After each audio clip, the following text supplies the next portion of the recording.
Good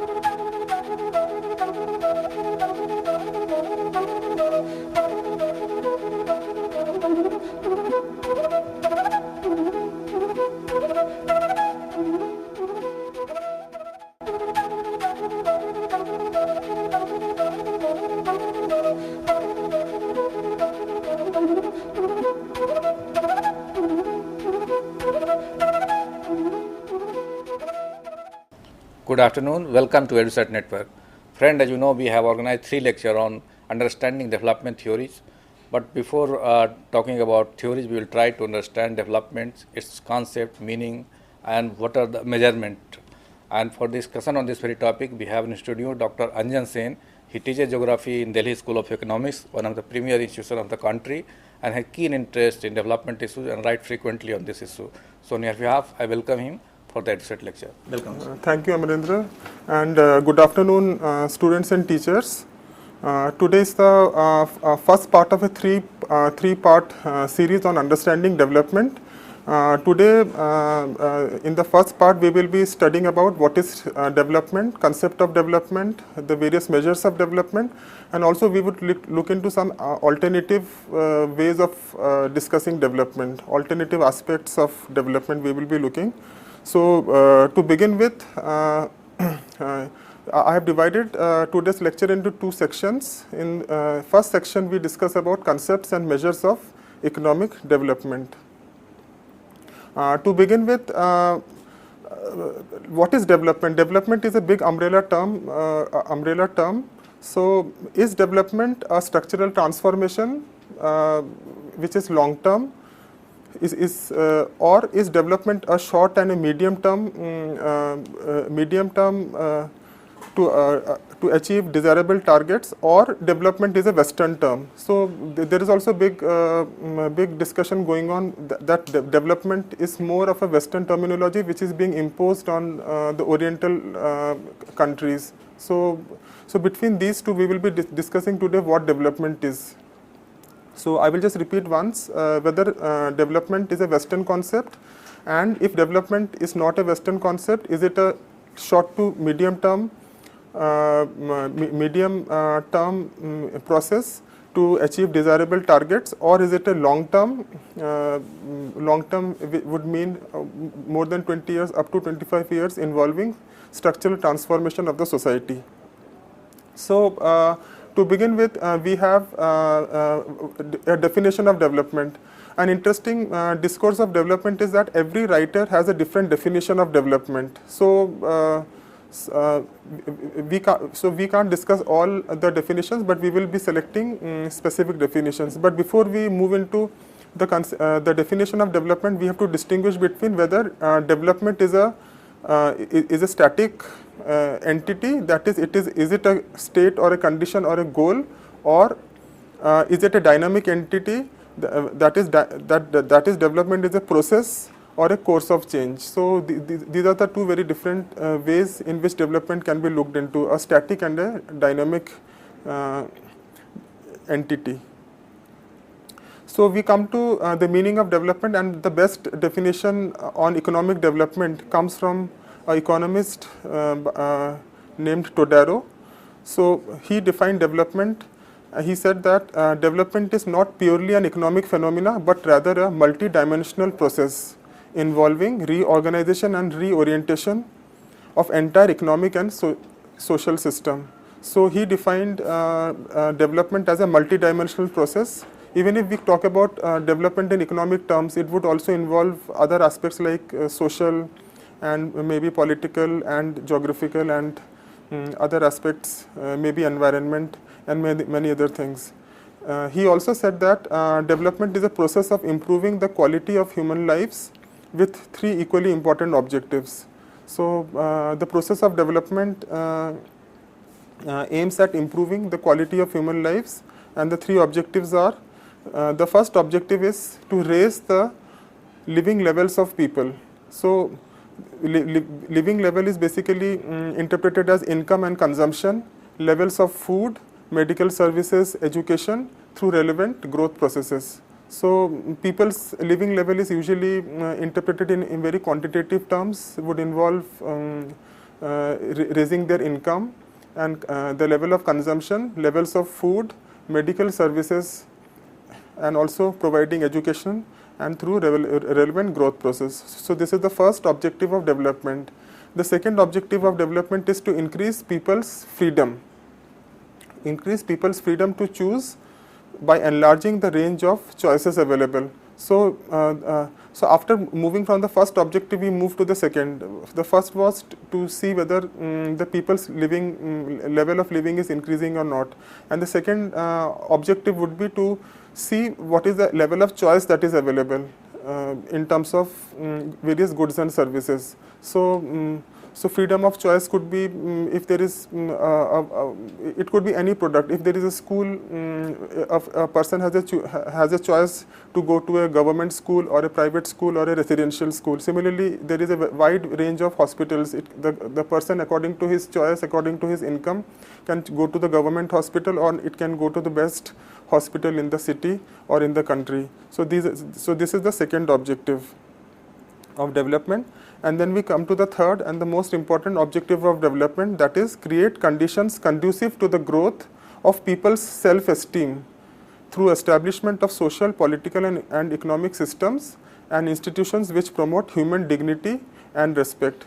So the third, so if we see, the three objectives of development are hierarchical.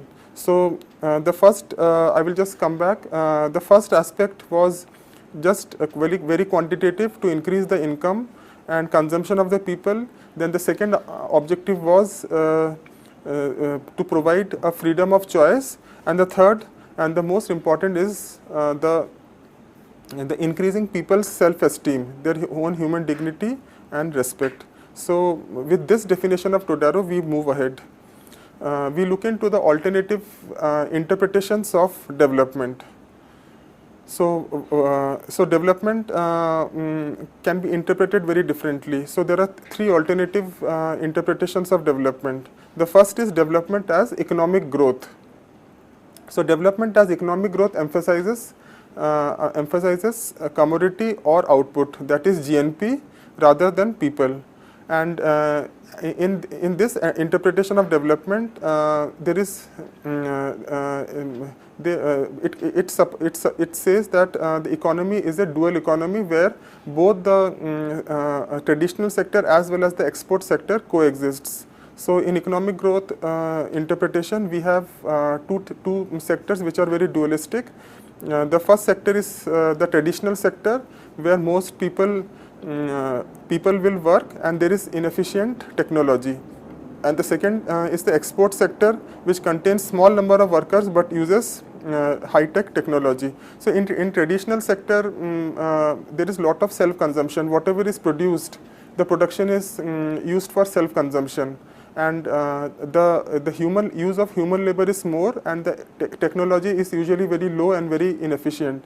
And the other sector is export-oriented sector, where a greater part of the production is meant for export, and usually the use of human labor is very less, and it is more dependent upon technology. So in this interpretation of economic growth, we have existence of a dual economy.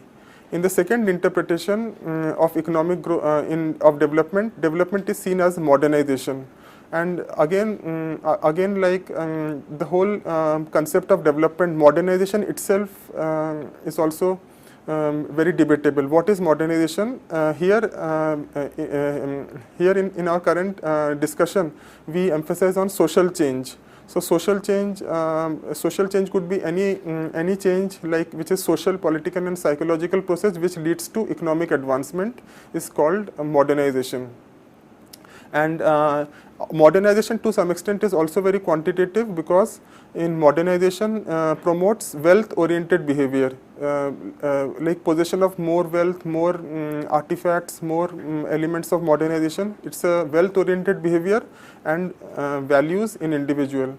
So, so the second interpretation of development, it promotes more materialization and commercialization, and also it promotes profit seeking rather than subsistence and self-sufficiency. So a modernization also is interpreted as aimed at profit maximization and with very low significance of subsistence and self-sufficiency. And also there is a shift from commodity to human approach with investment in education and skill training. So here in modernization there is a movement from primary to secondary sector, secondary to tertiary, and within tertiary there is a movement from tertiary to quaternary and quinary sector. So modernization would involve two aspects. One is more of production of wealth, more production of commodities on one hand, and on the other hand there is a emphasis on improving human skills with investment in education and skill training. So this was the second interpretation of modernization. Second interpretation of development.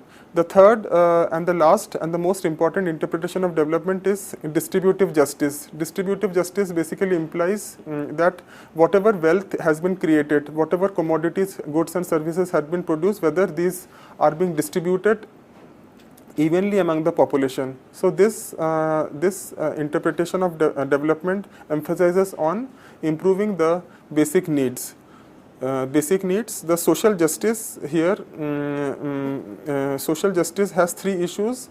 The three issues are nature of goods and services provided by the government, access to these public goods by different social classes, and then how the burden of development can be shared by these classes. So social justice or distributive justice would involve three steps. First, the production of more goods and services, and these are provided by the government, not by the private. And then these public goods are available and accessible to all social classes, not just the high class but the lower classes also. And then the burden of development has to be shared by all the classes. And in this distributive justice, the target groups will be small farmers, small farmers, landless people, then urban poor, the homeless, and the unemployed. So hence in this discussion we saw that development is can be interpreted in three different ways. One is simple economic growth, then the second is modernization, and the third is distributive justice.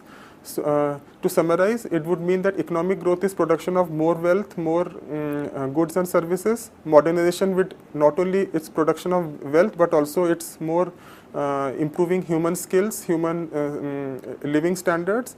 And the third is distributive justice. Distributive justice would mean that whatever goods and services are produced, whatever newer facilities are provided, these are accessible to all the sections of the society. Now we move to the second part of this discussion. From defining development, we come to indicators of development. So what are the different indicators of development?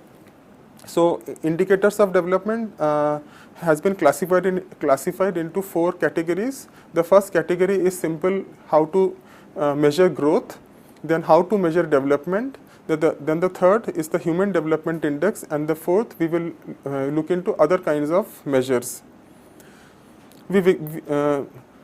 And economic growth measures only one aspect of economic development. So we distinguish between economic growth and economic development. Economic growth is simply the measure of value of output of goods and services within a time period, while economic development is measure of welfare of human in a society. Now we come to the first measure of development. The first measure of development is growth. In the growth, we will see the various aspects, that is what is national income, what is gross domestic product, that is GDP, what is real GDP versus nominal GDP, what is GNP, and finally what is per capita income. So using the measures of economic growth can give very distorted pictures of the level of income in a country, because the distribution of income is not taken into account. When we are calculating the per capita income, we are simply dividing the total gross domestic product by the total population. So whatever figure we get tells about the per capita income, but the per capita income might not be, it's an income which is an average of all the individuals, and it does not imply that all the individuals are getting the same income. So there can be a very distorted distribution. It can be possible that a small proportion of the population can own a large amount of wealth in a country. Therefore, in such a situation, the level of human welfare for the majority could be very limited. Using various measures of economic performance in terms of value of income, expenditure and output, we have two measures. First is the gross domestic product, that is GDP. Gross domestic product is the value of output produced within a country during a time period. It's the value of all goods and services that is produced, and GNP is the value of output produced within a country plus net income from property abroad. So the difference between GDP and GNP is that the GDP just tells about the value of output within the country because it is domestic product, and national product would include even properties which are outside the boundaries of the country, various embassies, any kind of production happening abroad. So everything taken together is the gross national product. And then we have the third measure in growth, that is GDP or GNP per capita. So it basically relates the value of output with the size of population. And then you have the real GDP or GNP. The real GDP or GNP basically tells about the GDP in 1990 and the per capita GNP or GDP in 1990, 2000 and 2001 are not comparable because of price rise. So when we talk about real GDP, it is adjusted to the price level in different countries and also the purchasing power parity. This is how we talk about growth. And high economic growth fueled through capital spending can hide a number of underlying economic problems, like how is the income and wealth distributed and who is doing the spending and will it trickle down to the poor. So these are the two important issues if we use growth as a measure of development. Whether the wealth is evenly distributed, we don't know, and even if it is not distributed, if the government is spending, whether it is going to the poor. So these two important issues remain if we use growth as a indicator of development. One very important indicator of development is national income, but there are certain issues related to national income. The first issue is reliability of data. So whenever the greatest problem we face while calculating national income is whether the data which we get is accurate or not. Is the first issue. The reason behind is that, as I had said, that national income is value of output of all goods and services produced in the country. So in a large country like India, there could be many issues. Like there are many activities which are not reported. So this is a big issue in the country. Then the second issue is distribution of the income. How is the income distributed? So there could be a big disparity in the distribution of income, or it's possible that a small proportion of population earns a large proportion of income, or the income is more evenly spread. Then another issue of national income is changes in economic growth measure changes in the quality of life. Economic growth might not contribute to change in quality of life, that is the freedom to choose, the self-esteem, the various group dynamics. And also there is another very important issue regarding the quality of life is, does additional earning power brings with it additional stress, increase in working hours, increase in health and family problem. It's true that in the modern world, if we earn more, it brings more money. If we work more, it brings more money. But with money also comes a lot of stress, and with increased worked hour, it brings a lot of health and family problems. So there is a big social cost involved in national income. So is this social cost included when we are calculating quality of life? And then there is another issue in the national income is impact of exchange rate. Differences in exchange rates can distort the comparison. So we should always express. So there is always a dilemma that whether we should express the national income in terms of domestic currency rate, or should we do it in terms of the US dollar rate. And then finally, there is another main issue is the existence of black and informal economy. So this issue is that there are many economic activities that are not recorded. For example, subsistence farming. Lot of activities in a country like India, in the villages, there are several activities which are very subsistence in nature. For example, a farmer, a subsistence farmer will grow and it will use all the production for his own consumption. So without entering the formal market, the product is being consumed by the farmer. So a large part of the production is not being recorded. And then there are many activities like barter activity where there is no involvement of cash. It's basically an exchange, like a dairy farmer will exchange milk with grains from a farmer. So in this kind of barter or exchange in kind, there is no involvement of cash. So such economic activities are usually not recorded. So this is one important issue. Another important issue is that some economic activities are illegal. For example, hawala trading, drugs and arms dealing. So there is also big amount of money involved, but these economic activities are illegal and these are not accounted. And then there is a third factor also. Some economic activities are unpaid or they are welfare oriented. For example, housewife cooks in the house. In the same activity, if one had to hire a cook, then we would have had to pay her money. But since the housewife does the work at home, so this becomes an unpaid activity. And then there are many welfare oriented activities which are not accounted. So in calculation of national incomes, these are some of the issues and problems we face. Now we come to the second aspect of measurement, that is development. In development is again a very normative concept. Like growth is very quantitative, development is a very qualitative issue. So in this we will look into various aspects like what is poverty, what is inequality, what is progress, sustenance, self-esteem, freedom, sustainability, and the various sectors of the economy. To begin with, development incorporates the notion of human welfare. Unlike growth, which only talks about increase in wealth and increase in value of output, here we look also into human welfare. And when we talk about human welfare, it becomes a very normative concept and it is open to interpretation and subjectivity. So in development, what should we include? So the first issue while talking about development is poverty. Again, poverty is a very relative term, because if we were to compare poverty in a developing country like India with a developed country like US, we will see there is a big difference, because even so a person who is classified as a middle income country, middle income person could be a low income in US. So poverty is also a very relative term, and there are two ways of calculating the level of poverty. One is absolute poverty and one is relative poverty. So this is the first issue in development, about how to measure poverty.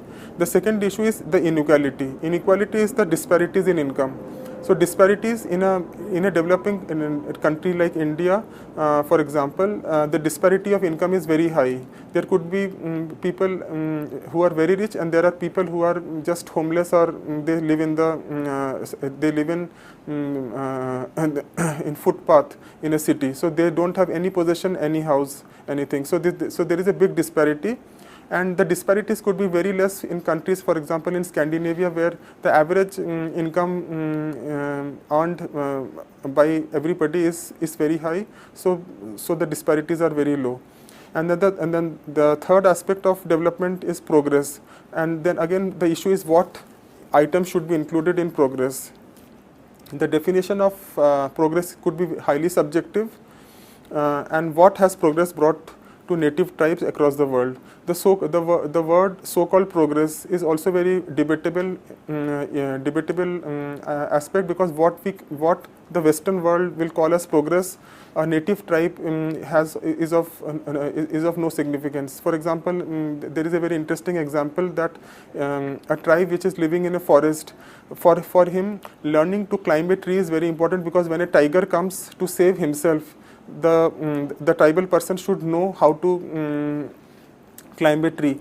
For him, sitting in a classroom or learning driving is of no use, because he hardly will ever use any car to drive in the forest. So for a Western concept, progress would be, for example, knowing to drive a car. But for a tribal person, climbing a tree or driving a bullock or driving a camel will be more important progress. So progress is also very relative and a debatable term.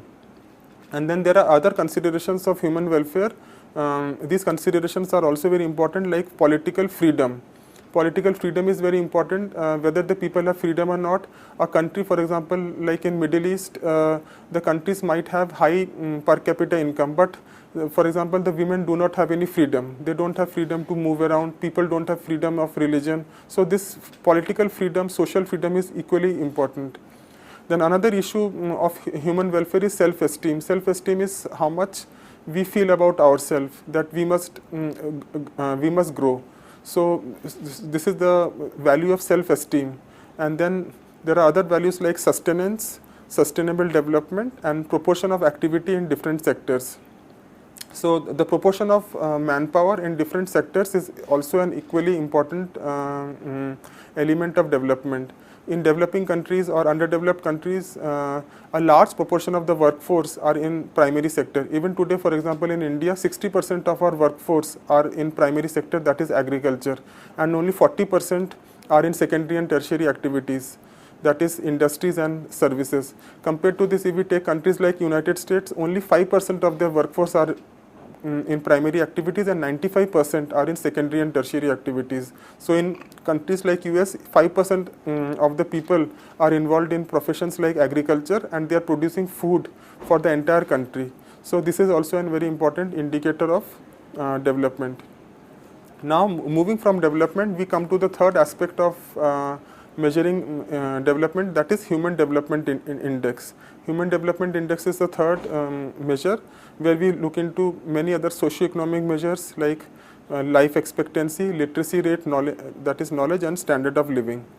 So human development index is a socio-economic measure which focuses on three dimensions of human welfare. The first dimension is longevity, that is life expectancy. So life expectancy is a very important measure of development, how long people live. And this longevity will reflect the health issues. It basically, life expectancy is a kind of an umbrella indicator which includes many, which can be interpreted in a very different way. A high life expectancy would include, can be interpreted as a good consumption of good food. It also would mean that the various diseases are under control, and also various artificial and natural causes of death are also controlled. So life expectancy or longevity is a very important indicator of human development. The second indicator of human development is the access to knowledge. So the level of literacy rate and the access to education becomes the second important indicator of human development, which basically means that access to knowledge, access to information, how much knowledge people have, and knowledge in terms of getting books in the library, access to internet. So it can be interpreted in also many different ways. And the third factor of human development is the standard of living. So this is basically the gross domestic product per capita in purchasing power terms. So this purchasing power term is very important because different currencies in different countries have different purchasing power. So together longevity, knowledge, and standard of living together decides about the human development index. Then we come to the fourth aspect of measuring development, that is there could be many other measures of economic development, like it could be number of doctors per capita, it could be number of refrigerators per capita, it could be number of televisions per capita, or number of cars per family, various indicators of diseases. There could be also economic activity rules, and there could be stress level of stress people have, level of crime, and also healthcare data. So these are also different measures of calculating or maybe calculating development. But the only problem with this measure is that they have to be interpreted very carefully, because number of refrigerators per head is an important indicator, but it has to be thought that whether this is truly an important indicator. or having more television in a house does it indicates development? Or having more car in a family, does it indicates development? Yes, to some extent it indicates quantitative development, but not maybe qualitative development. There are, for example, there is another indicator called stress level. If the level of stress is very high, so this is not a very good indicator of development. If the level of stress among the people are low, it would indicate that the human development is high. And also level of crime and other healthcare data will include would mean that the regional development, the level of development is high. So with this we finish the first section of today's development discussion, that was concepts and measures of development. Now we come to the second section. We talk about the alternative development theories and paradigms. We just talk about what the other development issues talk about. We will talk about the Marxian view of development. The Marxian view of development originated in 1950s to counter capitalism. So there are two types of economy: the capitalist economy and the socialist economy. The capitalist economy, in capitalist economy, the production depends upon wage labor and the labor's efforts to produce a surplus. However, this surplus is accumulated and appropriated by the employer, and this results in class conflict. So this is the typical discourse of a Marxian view, that the labor will work to produce wealth, and this wealth is appropriated and accumulated by the employer, and this results in class conflict. So therefore, the Marxist view is that that the production, the factors and modes of production should be owned by the community. Then we also have the modernization theory. This theory suggests that economic dimension alone is insufficient and incorporates theories on institutional and social change.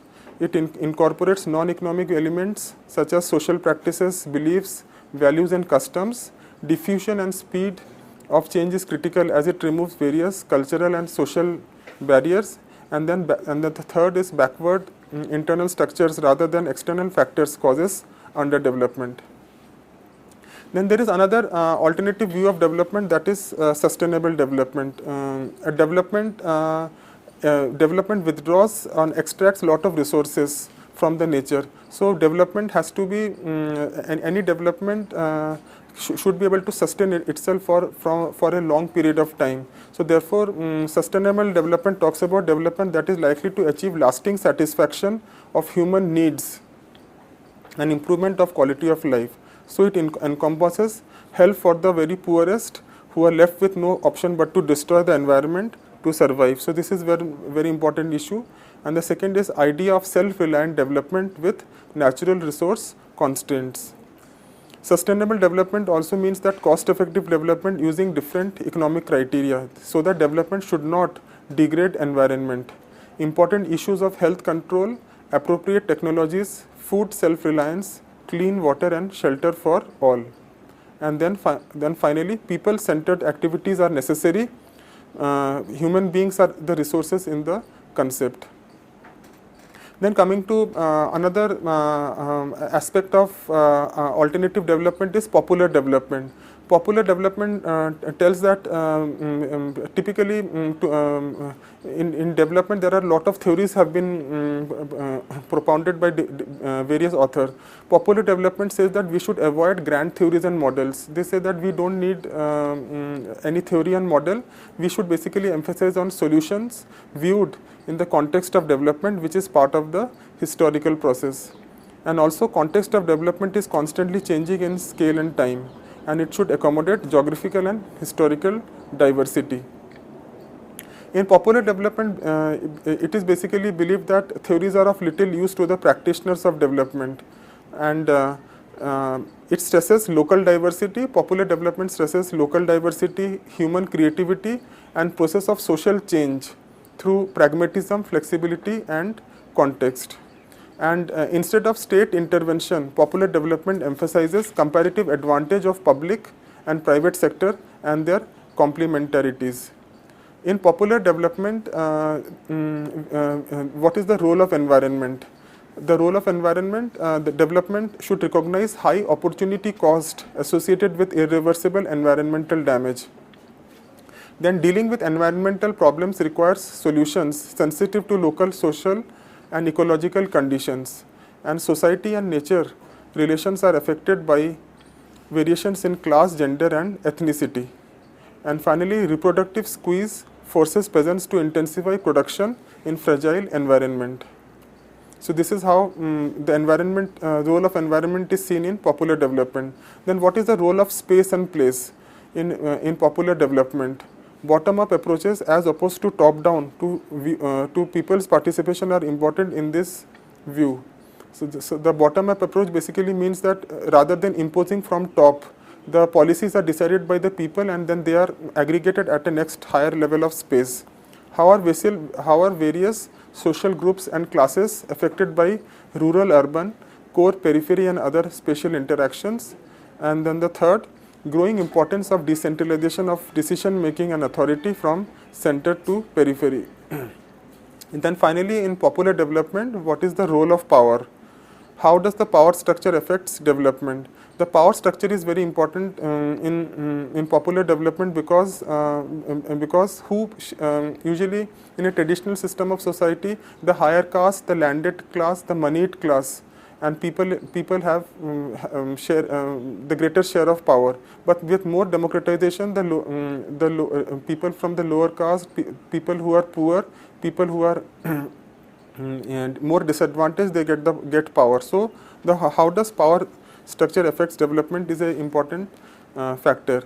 Then we have to examine sources of empowerment, inequality and discrimination. Then the third is the need to devise more people-centered approaches which stresses empowerment and participation. And then finally, the empowerment as participatory development seeks to engender self-help and self-reliance, but also effective collective decision making. Then we come to the issues of underdevelopment. This is basically interesting that when we always talk about development, and the opposite of development is underdevelopment. So we have to look also into what are the causes and what are the various issues involved in underdevelopment. The first is the causes. It is very easy to focus on characteristics of development. For example, we know that underdevelopment is usually characterized by low per capita income, low literacy and educational attainment, lack of basic services, water and power. So how do we explain underdevelopment? So there are various theories. Underdevelopment, for example, is caused by adverse physical environment. If the climate is very harsh, it is very cold or it is very hot, if the soil is sandy, or if there is no availability of water resources. So these are various examples of adverse physical environment. Then their particular cultural traditions and value systems can also be adverse, can also cause underdevelopment. So this kind of explanation is very environmental and culturally deterministic. So lack of natural resources is an impediment to development, but it's not impossible. And a very good example is Japan, which is poor in natural resources, yet Japan has succeeded in developing. So we take a small case study of Japan and we see how Japan has succeeded despite having an adverse physical environment. It has succeeded because of a strong cooperation between government and business. So this is the first factor why Japan has become an economic superpower. There is a strong cooperation between government and business. Then the second is ability to adapt to adverse physical situation by acquiring maritime prowess. So this is another important achievement in Japan, has been that despite physical isolation and adversity, it has been able to use its sea power to acquire development advantage. And then there is also certain historical factors, like in 1870s, after restoration of the Meiji, early development started and they emphasized on transportation and banking system. Another benefit of in Japan is that it has a highly literate population. And then one very important factor about Japan's development is that it is technology driven on niche development. It is emphasizing on very super specialized activities. There are many other explanations of development or underdevelopment. These are in instability and adverse internal political situation. So this is also an important factor. If the internal political situation is unstable, it will lead to underdevelopment. And extended periods of turbulence are not conducive to development. And a very good example is Central Africa, where tribal rivalries and ethnic cleansing has led to extreme underdevelopment situation. And also poor physical environment like lack of rainfall, poor soil may be barriers to development. And while talking about development, a very important and interesting theory is Myrdal's vicious circle.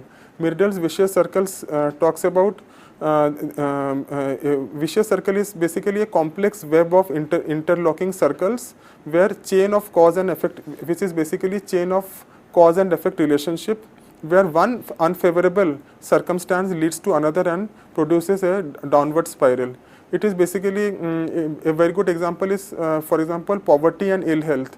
It is poverty and ill health is taken as a vicious circle, and the explanation goes that since people are poor, they are sick, and since they are sick, they cannot work and they are poor. So this becomes a vicious circle. But here we take an example of vicious circle is high birth rate will lead to large families, and large families would lead to low per capita income. And low per capita income will translate as poverty, and which will translate as low output per worker. So this is one line of vicious circle. The other line of vicious circle will low per capita income will lead to low productivity, and it will lead to poor health and inadequate housing. So, so what is the solution for this vicious circle? The solution is the downward spiral is not reversible without massive external aid. So the remedy of vicious circle lies in aid would stimulate growth in modern sector and reduce size of informal or traditional sector. Thus, it will eliminate dualism, which is the major cause of unequal distribution of wealth. And finally, foreign aid would allow countries to increase low levels of productivity. Then there are other explanations of underdevelopment. So some proponents of vicious circle say that how vicious circle has come into existence, and they say that we should explore the historical perspective of vicious circle. For example, the vicious circle we just talked about that poverty leads to sickness and sickness leads to poverty is a result of colonialism. Colonialism is viewed as a cause of disintegration and decline. So what is colonialism? Colonialism is a situation in which indigenous population is exploited and artisans are forced to close their work. The traditional way of life and self-sufficient mode of production have been destroyed. The local people are forced to pay taxes and they work as slave, indentured or conscripted labor, and social differentiation works as a disintegrating force. So the Oriental development theories say that the causes of underdevelopment and the vicious circle is basically out of colonialism. And to continue with colonialism, in colonialism there is export of cheap raw material and import of expensive finished products. And the colonial master will discourage modern industrialization in the colonies, and outcome of colonialism was not an autonomous development, and the colonial powers extracted wealth for their home countries. And there are many examples like Netherlands, France, Great Britain, and more to add we had countries like Portugal and Spain. So in colonialism it happened there is international division of labor, and Western dominated trading structures was created to take advantage of colonial authority. And the international division of labor is allocation of tasks among laborers, such that each one engages in tasks that he performs most efficiently, and this promotes worker specialization and productivity. Now, towards the end, we will see what is the future of the development theories. Several theories have been criticized and discredited to be replaced by other theories. For example, tomorrow we will be seeing the evolution. In the second part of our discussion, we will be seeing the evolution of development theories right from the 16th and the 17th century toward the end. So here we will be see that historically many development theories have been propounded and they have been discredited, rejected, and have been replaced by other theories. So the third world is very heterogeneous and they are very dissimilar in terms of population, resources, climate, culture, economic structure and location. So therefore, so it is unlikely that one single economic theory will be powerful enough to explain underdevelopment everywhere. So underdevelopment must be seen as underdevelopment, which is the opposite of development, is a product, an array of complex and continuously changing interaction between past and present. So it's a basically historically driven. So underdevelopment is driven out of history, the natural and human environment, and external and internal conditions, and also multitude of obstacles to development vary with place and time. So with this we close our discussion on development, that is concept of development, the measures of development, and the various alternatives of development theory. Thank you. Okay, so what do you think that top-down model is not now working, or we need an alternative? Yeah, the biggest problem of top-down model was that the development policies are imposed from the top.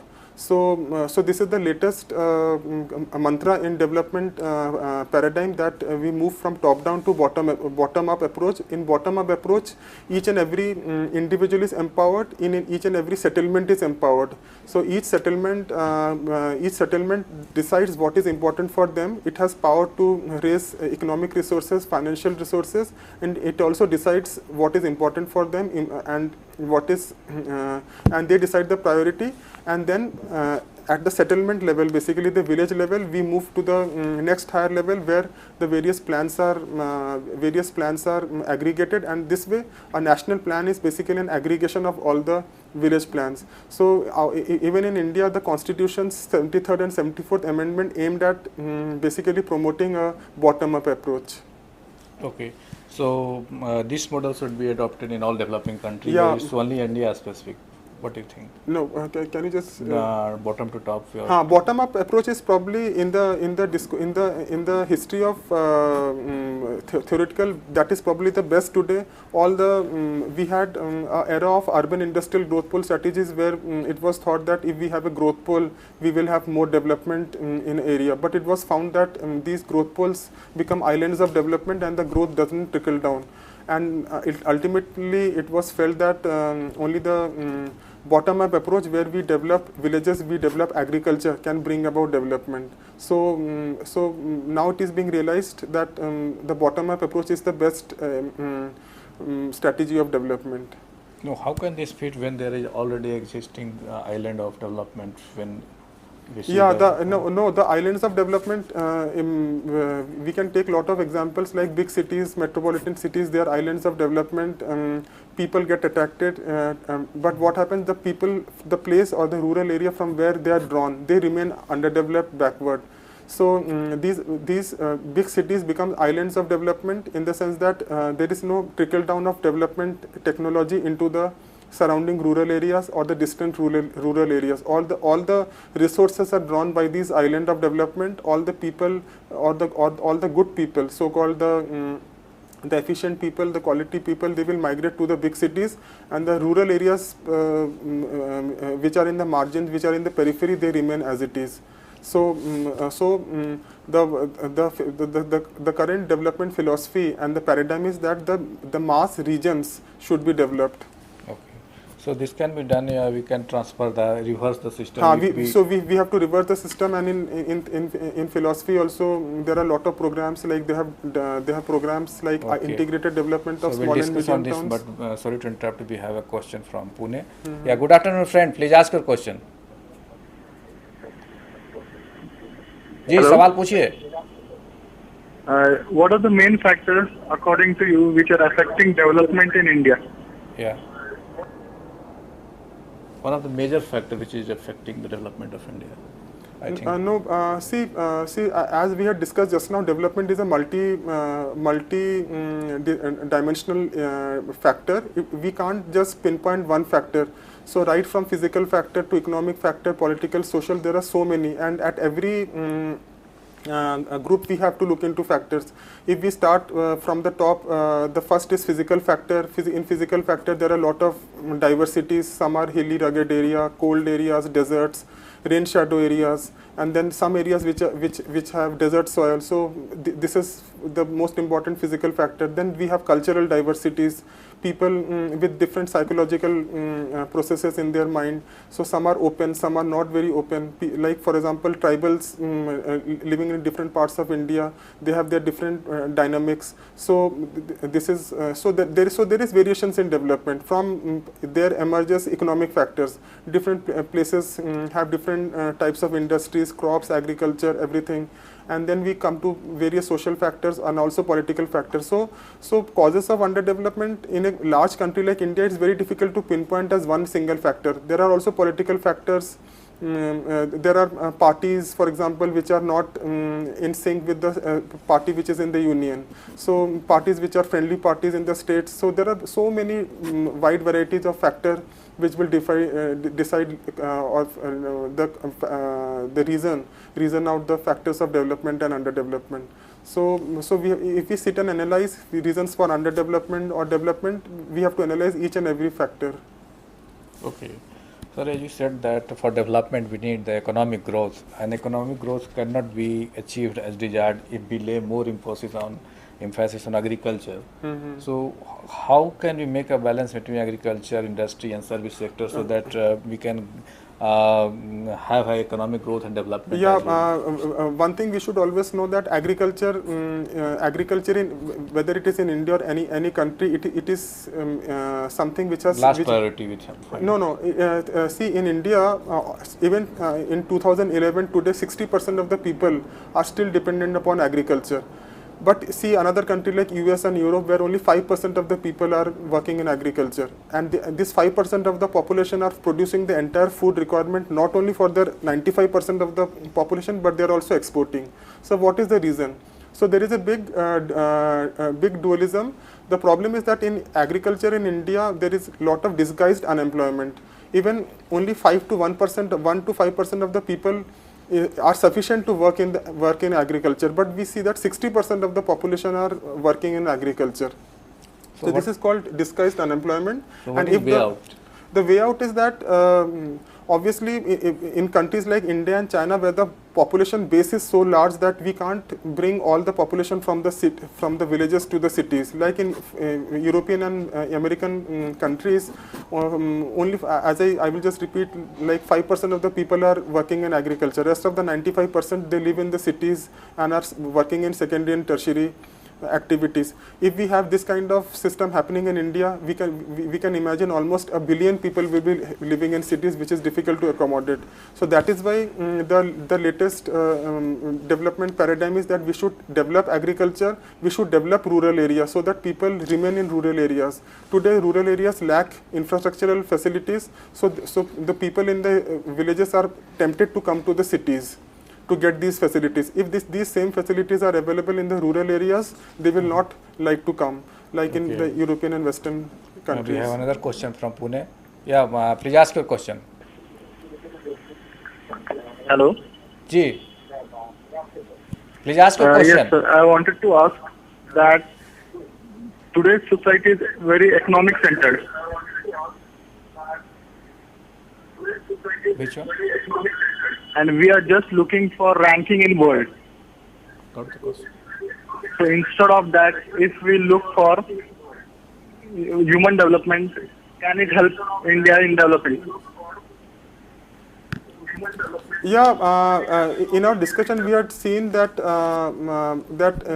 if for measuring development, first there are basically hierarchically three ways of measuring. First, we measure simply growth. So growth is nothing but a quantitative measure where we talk about simply growth of GNP, growth of per capita income. So as you said that today's economy is I think you said it's more economic oriented. Economic centric. Economic centric. Yeah. And development obviously is more wide. In development, we not only talk about growth of per capita income, as we see in human development, we talk about life expectancy. Life expectancy is a measure, if we can interpret, it can be interpreted in many different ways. It will reflect the food consumption, food intake, and whether the food is a quality food or it's just simply the amount of food. So it's a reflection on that. It's a reflection of preparedness, control of diseases. It's a reflection on how well the country is able to control diseases, how well people are being vaccinated. So it is a reflection of many factors. So development, obviously, human development is the best, because in human development we are emphasizing not only on just per capita income and quantitative measure. We are talking about internal growth, how much choice people have, how much freedom people have to choose, whether you have so much choice available in front of you to decide. So all these factors will decide human development. So as you rightly pointed out that quality food, the food which one need to support itself.